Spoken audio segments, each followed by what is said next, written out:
ශ්‍රී ලංකාවේ ආහාර සුරක්ෂිතතාවයට නැතුවම බැරි අංශයක් දැන් තියෙන්නේ ලොකු පීඩනයක. අපි බලමු ඒ ගැන.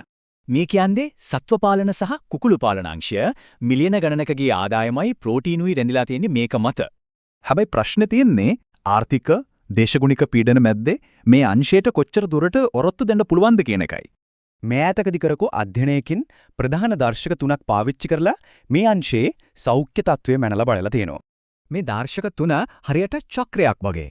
ඒ කියන්නේ වර්ධනය, ලබා ගැනීම හැකියාව සහ සෞඛ්‍ය කළමනාකරණය එකිනෙකට බැඳිලා තියෙන්නේ.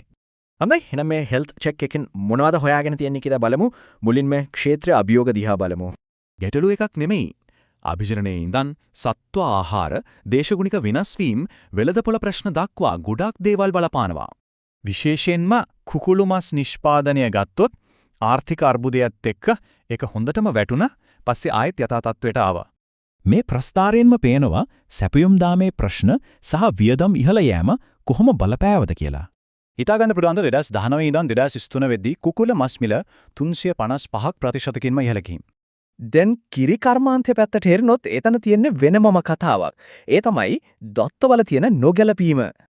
ආණ්ඩුවේ දෙපාර්තමේන්තු දෙකකින් දෙන දත්ත පරස්පරයි. ඉතින් හරියට සැලසුම් කරන්න, ගොවින්ට උදව් කරන්න හරිම අමාරුයි. මේකෙන් පැහැදිලි වෙන්නේ මේ ප්‍රශ්න පද්ධතිමයයි. ඒ නිසා පුළුල් විසඳුමක් ඕන කියන එකයි. හරි එහෙනම් මේ ක්ෂේත්‍රයේ ශක්තිමත් කරන්න මොනවද කරන්න ඕනේ?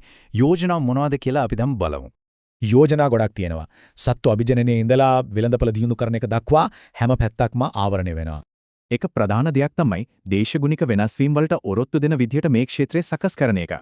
ඒ වගේම ගොවිපලෙන් දැන් මේසට එනකම්බ මේ සම්පූර්ණ ක්‍රියාවලියම දියුණු කරන්නත් ඕන. මේ පුනර්ජනනීය ක්‍රම කියන්නේ පසේ සෞඛ්‍ය, ජෛව විවිධත්වය වගේම සත්ව සුබසාධානය ගැනත් හිතන ක්‍රම. ඉන් අන්තිමට තේරුම් ගන්න ඕනේ දේ තමයි මේකට එක විසඳුමක් නැහැ. ඒකාබද්ධ ප්‍රවේශයක් අවශ්‍යයි කියන එක. රටේ ජනතාවගේ පෝෂණයයි පරිසරය ආරක්ෂා කරන එකයි සමබර කරගන්නේ කොහොමද? මේක ලෝකෙටම තියෙන අභියෝගයක්.